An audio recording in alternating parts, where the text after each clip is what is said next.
Yona, good afternoon, good evening, good morning, everybody in the house. I have my mommy Yoli here and my friend Rosa Courage is in the house. Ayan, nandito kami ngayon sa tinatawag na Kowloon World Park. So, we're gonna explore the inside and samahan niyo po kami. Tara!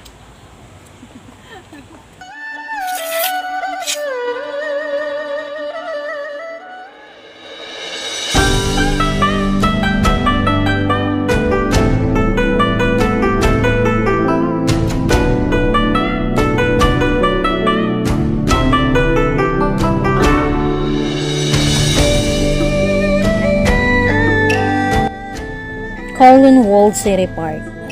The Kowloon World City Park is a historical park in Kowloon City, Kowloon, Hong Kong. The Kowloon World City had been a military stronghold since 15th century due to its coastal location and was center of vice and crime until 1987. Under the agreement between the Hong Kong government and the PRC, the Kowloon World was demolished in the 1990s while the indigenous buildings and features were preserved for incorporation in the new park.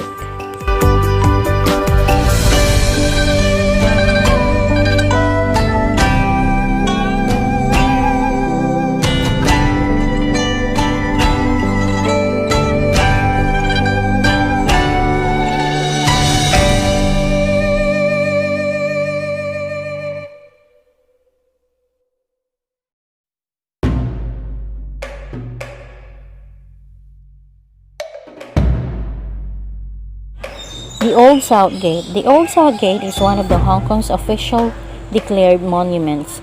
It lies alongside the spacious tree-lined square that fronts the Yamen. For more than a century, it was the main entrance to the walled city.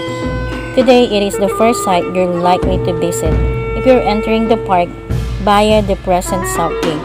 When the walled city was turned down in 1994, two granite plaques with the Chinese characters for Southgate and Kowloon Walled City were unearthed at the site of the original Southgate.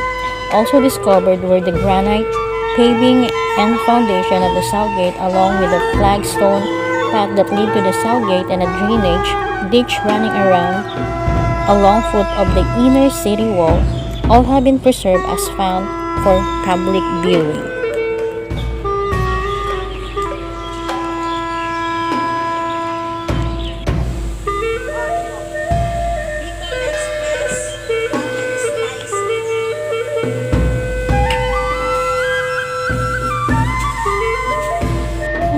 Walled City Park was opened on the 22nd of December 1995. The Kowloon Walled City Park is designed as a Jingyan garden of the early Qing dynasty. The park has 31,000 square meters in total, is divided into 8 teams with their own characteristic scenery, matching with the style of the whole park. The design was awarded a diploma of the IGO Stuttgart Expo 1993 or the International Garden Exposition.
So let me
In the middle of 19th century, the Qing government started to build an enclave beside Kowloon Bay.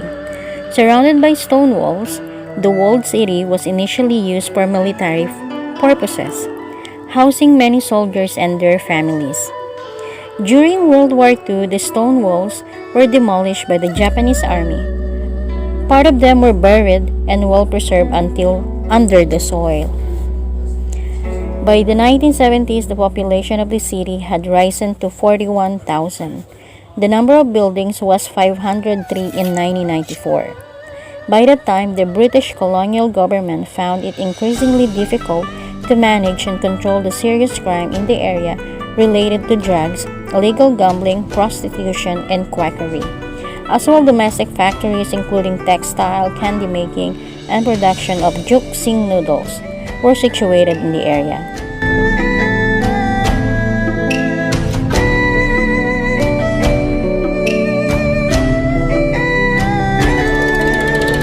After the Sino-British Joint Declaration in 1984, Britain and China embarked on discussion about solving the problems in walled city and subsequently announced the demolition of the city on 14th of January 1987.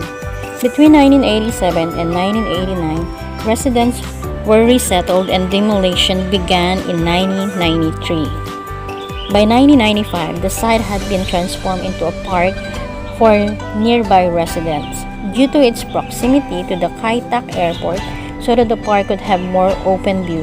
Regulation of the height of building was strictly enforced. Pwede umakyat dito?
The Yamen. Located in the center of the park, the Yamen is declared monuments and served as the park's office in 1847. When the walled garrison city was finished, its interior was dominated by the offices of the commander of the Dapping Brigade and the Kowloon Assistant Military Inspectorate, commonly known as the Yamen or headquarters. Inside the Yamen, you can find the stone tablets relating to the walled city, including the Chinese character for Mu Yan, ink and paper, and Shou for long life, written by the Chang Yu Tang. The Kan Kei Ho Ye, a record of the meetings for the duty roster and wages paid to the troops of Yamen, is also shown. It was inscribed in 1886, the 12th year of the reign of the Qing dynasty, Emperor Guangzhou. Photos of the walled city as well as drawings and essays related to the creation of Kowloon walled city are prominently displayed.